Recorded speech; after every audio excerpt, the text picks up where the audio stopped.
मंत्री ओपी चौधरी ने पेश किया और 2047 तक छत्तीसगढ़ को विकसित राज्य बनाने के एक लक्ष्य जो है वो लेकर चला गया है। और हमारे साथ मौजूद हैं विधायक गुरु खुशवंत साहेब जी। आप किस तरह से देखते हैं इस बजट को?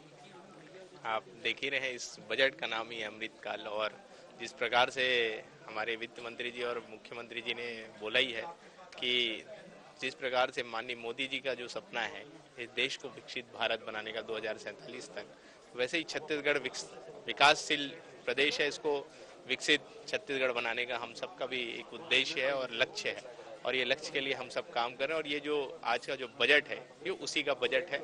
हर वर्ग को इस बजट ने छुआ है और हर वर्ग के लिए इसमें काम है।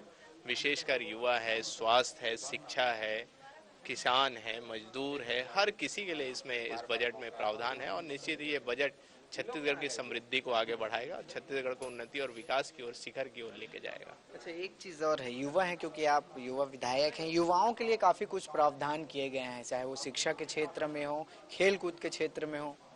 युवा पिछले 5 साल में काफ़ी परेशान था, ना रोजगार मिल पा रही थी, और तो और जो उनके जो कॉम्पिटिटिव एग्जाम्स होते हैं शिक्षा के क्षेत्र में, जिसके माध्यम से वो एक अच्छे जगह में पहुंचते हैं, अच्छे पोजीशन में पहुंचते हैं, बड़े ऑफिसर्स बनना चाहते हैं, ऐसे चीज़ों में भी जो भ्रष्टाचार हो रही थी उस सारी चीज़ों में इस जैसे ही भारतीय जनता पार्टी की सरकार बनी, विष्णुदेव साय जी की सरकार बनी, ऐसे भ्रष्टाचारों में अंकुश लग गया और निष्पक्षता हो गई है। अब जिस प्रकार से भी बजट में कहा गया कि सभी जगह लाइब्रेरी खोले जाएंगे, जैसे नालंदा परिसर जो है हमारे यहाँ रायपुर में, जिसके माध्यम से लगभग 3000, अभी बता रहे थे वित्त मंत्री जी की 3000 लोग वेटिंग में हैं कि उस वहाँ पढ़ना चाह रहे हैं लेकिन नहीं है, तो ऐसे आसपास क्षेत्रों में उसकी स्थापना करी जाएगी लाइब्रेरी, ताकि वहाँ लोग पढ़ें और पढ़ के एक अच्छे ऑफिसर पढ़ने के लिए उनको सहूलियत हो।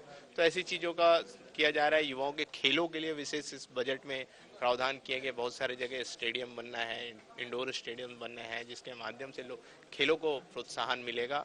और युवाओं के लिए रोजगार के लिए भी बहुत सारी बातें की। और एक विशेष रायपुर के लिए जो बड़ी एक योजना थी, जो जिसमें जो राजस्व वाले बताया जा रहा था कि राजस्व के यहाँ प्रकरण बहुत ज़्यादा लंबित पड़े हुए हैं, उसके लिए जिस प्रकार से उन्होंने बोला कि यहाँ कई बहुत सारे पद जो सृजन किया जाएंगे, जिसमें नायब तहसीलदारों का और तहसीलदारों का, जिसके माध्यम से जो लंबित जो प्रकरण है वो जल्द से जल्द उसका निराकरण होगा और लोगों को उसकी सुविधाएं मिलेंगी। एक आखिरी सवाल है, विपक्ष इसको निराशाजनक बजट बता रहे हैं।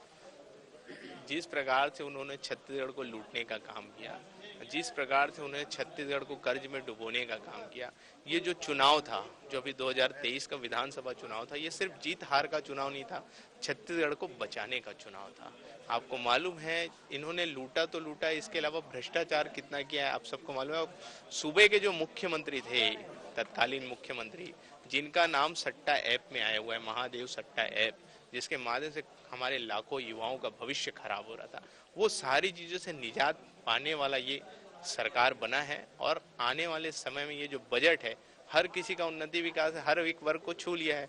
तो उनको ये समझ में आ रहा है कि अब छत्तीसगढ़ियों का विकास होना तय हो चुका है, छत्तीसगढ़ी संस्कृति का विकास होना तय हो चुका है, छत्तीसगढ़ के जो खेलों का, जो छत्तीसगढ़िया खेल हैं उनका विकसित होना तय हो चुका है, युवाओं को रोजगार मिलना तय हो गया है। तो ये सारी चीजें उनको हजम नहीं हो पा रही है, उनको समझ में नहीं आ रहा है कि यार अब तो छत्तीसगढ़ आगे बढ़ने लगेगा। तो ये उनमें निराशा है। यहाँ छत्तीसगढ़ में इतनी उत्साह, इतनी खुशी है, आप देख सकते हैं। अभी एक महतारी वंदन योजना हमारा जो निकला है, आप जाके देखिएगा, जहाँ फॉर्म भरे लंबी लाइन कतारें लगी हुई हैं, लोग इतने उत्साहित हैं कि स्वतः फॉर्म भर रहे हैं और उसका लाभ लेने के लिए लोग इतने उत्साहित हैं, खुशी हैं। तो ये छत्तीसगढ़ की उन्नति और विकास का बजट है। और कांग्रेस पार्टी चाहती है छत्तीसगढ़ बर्बाद हो, लेकिन हम ऐसा होने नहीं देंगे।